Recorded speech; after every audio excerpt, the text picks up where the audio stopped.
Muy bien. Pues encantado de verles. Buenos días.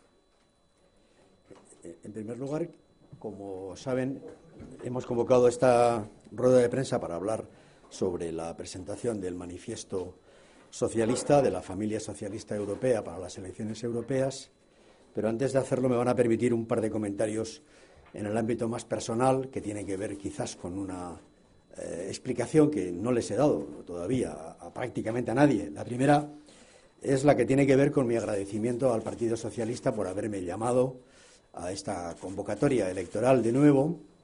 Para mí ha sido un orgullo saber que mi partido me pide formar parte de la lista en un puesto tan relevante como el que me han propuesto en el número 2 de la lista, y de verdad que me he sentido muy orgulloso de saber que todavía a estas alturas ya de mi vida uno sigue siendo útil a la causa con la que se comprometió hace tantos años, ¿no? La segunda es precisamente transmitirles una sensación muy personal sobre la importancia del compromiso que vuelvo a adquirir con mi partido estando en esta lista electoral. Un poco convencido de que las causas o las viejas causas por las que yo me afilié hace ya muchos años, prácticamente incluso en la clandestinidad, al Partido Socialista, entonces para conseguir la libertad, para construir la España democrática, siguen hoy presentes en el mundo en el que estamos, ¿no? En la España de la crisis que vivimos y también en la Europa de la crisis que sufrimos. Tengo la sensación de que hay una gran causa pendiente por hacer y que realmente el compromiso con la política en la que yo creo, y también en el partido, en los partidos y en mi partido especialmente, con la política, me vuelven a llamar o a convocar a una tarea importante. Esa tarea importante es efectivamente plantarnos ante las elecciones europeas de dentro de 2 meses, exactamente de dentro de 2 meses, que nosotros queremos afrontar con una campaña intensa, pedagógica, llena de ilusión y de emoción por motivar a la ciudadanía española ante la importancia del evento. Es por eso por lo que nos sorprende en particular la desidia que observamos en el Partido Popular frente a estas elecciones, sin anunciar siquiera su candidatura, ni su cabeza de lista, ni su programa, ni prácticamente nada, ante, repito, una convocatoria electoral trascendental para los españoles y para todos los europeos. En ese sentido, querría decirles que junto a mí, hoy mismo, 17 candidatos de la lista que elegimos el sábado pasado están presentando en toda España, en todas las comunidades autónomas, nuestro manifiesto socialista para las elecciones europeas. Y lo hacemos convencidos de que estas van a ser probablemente las elecciones más importantes de la historia de la Unión Europea, las más importantes seguro por la dimensión de la crisis económica que sufrimos, incluso por los riesgos tan evidentes que se derivan de los indicios políticos que se observan en muchos países, y también por los retos pendientes tan importantes que tiene Europa por hacer. Van a ser también las más democráticas, porque por primera vez vamos a elegir a un presidente de Europa, a un presidente de la Comisión Europea, que va a surgir de quien gane las elecciones en Europa. Y esto no había ocurrido nunca. Y yo pienso que es un impulso fundamental de democracia a las elecciones europeas, que siempre han estado en parte cuestionadas porque la relación democrática entre el voto y la formación institucional del poder en Europa era demasiado indirecto. Por primera vez, repito, los ciudadanos van a tener el poder absoluto de elegir el gobierno de Europa, sin intermediarios, sin poderes ajenos que puedan cuestionar ese maravilloso poder que tiene el voto electoral en el caso de las elecciones europeas del próximo 25 de mayo. Y por último, van a ser las elecciones más ideológicas, con una mayor carga ideológica que jamás se ha producido, porque, permítanme que les diga, tengo la firme convicción de que los debates sobre el descontento, sobre la falta de motivación, sobre la preocupación que existen en Europa, rozan dos elementos de una enorme importancia ideológica: la desigualdad y la injusticia. O si ustedes quieren, de nuevo, la justicia y la igualdad van a ser elementos nucleares del debate político. Y, por cierto, no podemos movernos mejor nosotros, quienes siempre hemos sido identificados, y lo somos, como la expresión, la izquierda política de la justicia y de la igualdad, no podemos movernos, decía antes, mejor que en ese espacio. Por eso, si tuviera que resumirles, supongo que ustedes son ya poseedores del manifiesto que la familia socialista ha aprobado, sin entrar en detalles sobre lo que es nuestro programa político, permítanme que les haga una brevísima reflexión sobre lo que yo llamaría 4 grandes ejes de esa propuesta política del socialismo europeo para estas elecciones. El primero y el más importante, quizás en los momentos que vivimos, es lo que yo querría llamar una nueva política económica para Europa. Créanme que esta es una de las decisiones más importantes que están en juego, porque creo que las elecciones europeas del 25 de mayo son la oportunidad para decidir si sigue la austeridad y los recortes, la devaluación salarial y la devaluación social que está sufriendo toda Europa, o no, o se para. Y comenzamos una nueva política económica. Yo creo que es un valor ya asumido por parte de casi todos los expertos que las dos características de la política económica europea desde el 2010 para aquí, de una parte la contracción fiscal, todo lo que ha significado la política de austeridad, ha provocado una enorme recesión económica.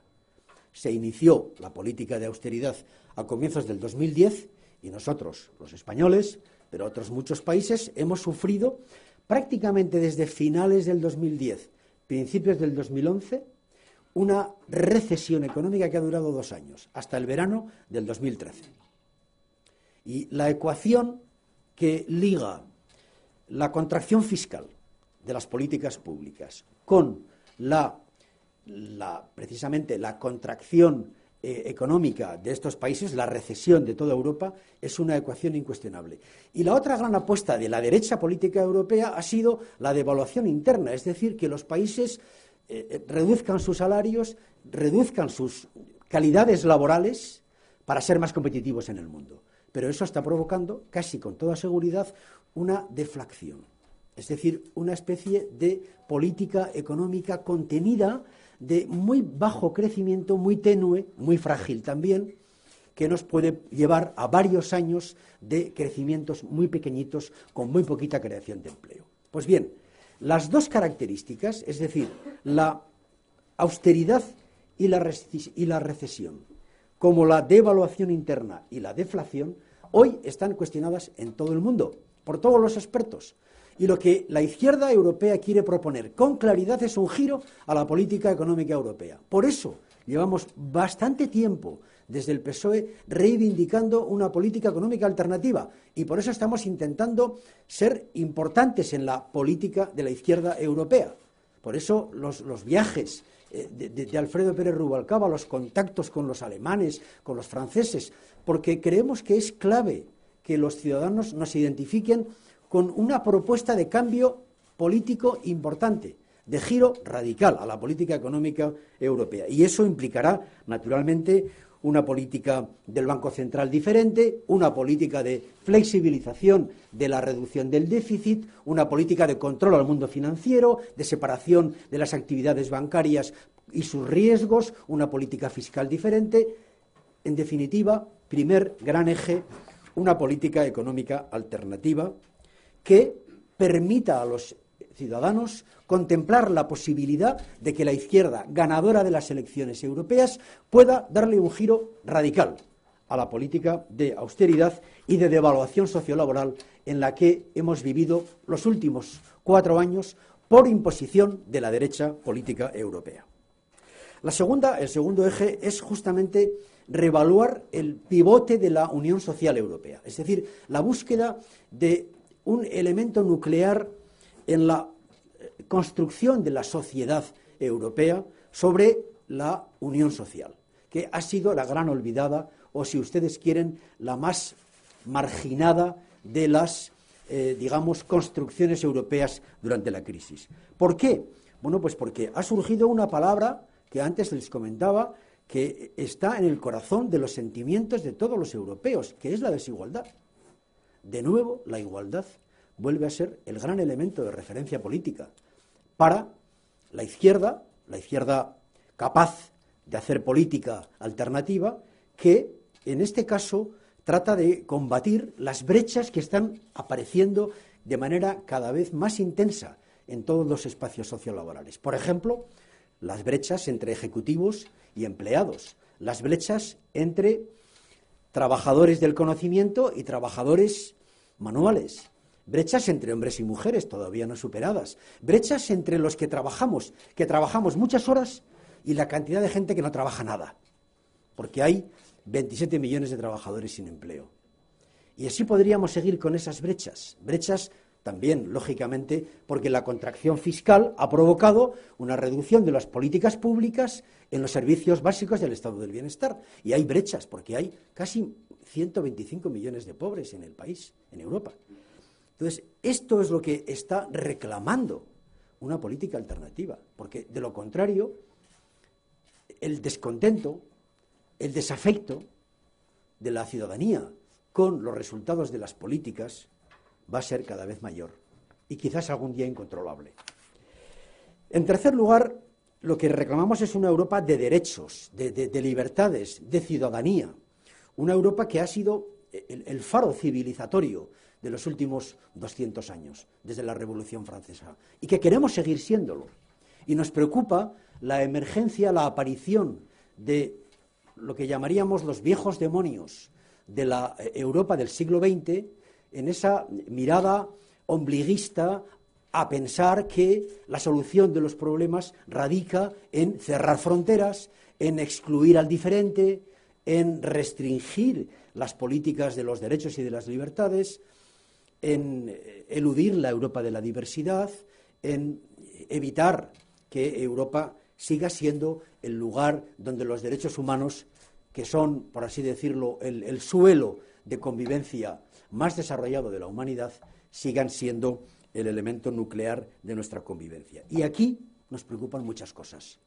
De nuevo, tenemos que reivindicar el respeto a la libre circulación, una política unitaria de inmigración, una política de derechos humanos en y fuera de la Unión Europea, una política de defensa de los consumidores, del acceso a la red, las nuevas brechas que surgen en lo que llamaríamos la sociedad de las telecomunicaciones, las desigualdades de género, ¿para qué recordarlas? Inclusive nos preocupa enormemente la tentación de las derechas clásicas europeas a sentirse tocadas electoralmente por las extremas derechas. Y cómo eso está provocando políticas restrictivas en muchos países. España es un buen ejemplo. ¿Para qué citar las tentaciones autoritarias o reaccionarias en materia de derechos de la mujer, con el aborto, o en materia de seguridad, con la ley de seguridad, etcétera? Y por último, y perdonen que me haya extendido demasiado, un cuarto eje fundamental, una Europa unida, una Europa más fuerte en el mundo, una Europa más federal, algo así como los Estados Unidos de Europa, que no dejan de ser una expresión que debiera de marcar un referente para nosotros. Y aquí nosotros tenemos una idea muy clara. Europa no es posible construirla si no es porque las naciones que la integran ceden soberanía. El euro no habría sido posible si no hubiéramos cedido nuestras monedas. Pues con este ejemplo vale para recordar que el avance hacia una Europa más potente, con más fuerza en el ámbito internacional, van a requerir nuevas cesiones de soberanía. Queremos una Europa más federal. Queremos más Europa, sí. Y pienso, por ejemplo, en la importancia de que sean posibles normas comunes en el ámbito de la justicia. Pienso en la conveniencia de que la política internacional no nos lleve a tener sendas representaciones en las embajadas nacionales y en la embajada de la Unión Europea, o sendas sillas en organismos internacionales de los estados que integran la Unión Europea, o inclusive una presencia europea de nuestras Fuerzas Armadas en más de 30 países donde estamos operando en misiones internacionales. ¿Por qué vamos como españoles? Vayamos como europeos. Y como esta podríamos citar muchas más cosas en el ámbito del progreso que hay que hacer por una Europa más unida.